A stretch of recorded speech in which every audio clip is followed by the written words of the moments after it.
తల్లిదండ్రులు కావాలనుకునే మీ కలని నిజం చేసుకోండి. ఆర్థిక స్థితికి అనుకూల పద్ధతిలో మామ్ IVF తో.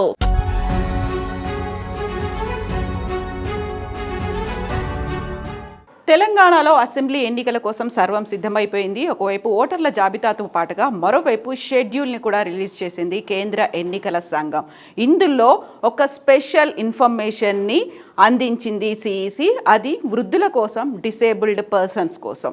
For the first time Telangana assembly ఎన్నికల్లో ఈ ఓట్ ఫ్రమ్ హోమ్ అనేటువంటి కాన్సెప్ట్ని తీసుకొచ్చారు. ఫామ్ 12Dని కనుక నింపి అప్లై చేసుకుంటే ఇంటి నుంచే ఓటు వేసుకునే ఫెసిలిటీని ఈసారి తీసుకొచ్చారు. మేలో జరిగినటువంటి గత సంవత్సరం మేలో కర్ణాటకలో జరిగినటువంటి ఎన్నికల్లో మొట్టమొదటిసారిగా దేశంలో ఓట్ ఫ్రమ్ హోమ్ అనేటువంటి కాన్సెప్ట్ని ఉపయోగించారు. అది అక్కడ సక్సెస్ అవడంతో ఈసారి 5 రాష్ట్రాలకి జరుగుతున్నటువంటి అసెంబ్లీ ఎన్నికల కోసం దాన్ని ఉపయోగిస్తోంది CEC.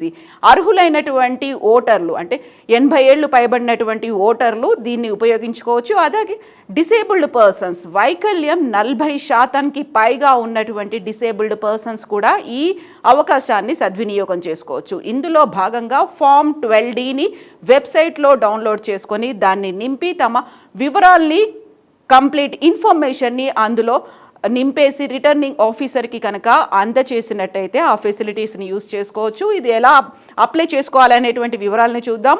తెలంగాణలో 3,17,00,000 మంది ఓటర్లు ఉంటే అందులో 4.43 లక్షల మంది సీనియర్ సిటిజన్స్ ఉన్నారు. 80 ఏళ్ళు పైబడిన వాళ్ళు ఉన్నారు. ఇక 100 ఏళ్ళు దాటిన వాళ్ళు 7,689 మంది ఉన్నట్టుగా CEC అనౌన్స్ చేసింది. డిసేబుల్డ్ పర్సన్స్ అంటే 5,06,000 మంది తెలంగాణ వ్యాప్తంగా ఉన్నారు. ఇందులో 40% డిసేబిలిటీ ఉన్న వాళ్ళు ఇందుకు అర్హులుగా అనౌన్స్ చేశారు. నోటిఫికేషన్ వచ్చినటువంటి 5 రోజుల్లో అప్లై చేసుకోవాల్సినటువంటి అవసరం ఉంది. ఫామ్ 12Dని నింపి రిటర్నింగ్ ఆఫీసర్కి కానీ, అసిస్టెంట్ రిటర్నింగ్ ఆఫీసర్ కానీ దీన్ని అందజేయాల్సినటువంటి అవసరం ఉంటుంది. దాంట్లో కంప్లీట్ డీటెయిల్స్, ఆ ఓటర్ వ్యక్తిగత డీటెయిల్స్తో పాటుగా నియోజకవర్గం, అలాగే ఆధార్ కార్డ్, ఫోన్ నెంబర్ వీటన్నిటిని నింపి అందులో రిటర్నింగ్ ఆఫీసర్కి అందజేయాల్సినటువంటి అవసరం ఉంటుంది. రహస్యంగానే ఓటింగ్ జరుగుతుంది. ఓటింగ్ వేసేటప్పుడు వీడియోను కూడా తీస్తారు. ఇక దీంతో పాటుగా ఒకవేళ ఎవరైనా అభ్యర్థులు అంటే ఓటర్లు డిసేబిలిటీ కావచ్చు, ఏజ్ ఓల్డ్ ఉన్న వాళ్ళు, 80 ఏళ్ళు పైబడిన వాళ్ళు కనుక పోలింగ్ బూత్కే వెళ్ళి ఓటు వేయాలి అనుకుంటే అక్కడ కూడా వాళ్ళ కోసం స్పెషల్ ఫెసిలిటీస్ని అనౌన్స్ పెట్టినట్టుగా CEC అనౌన్స్ చేసింది.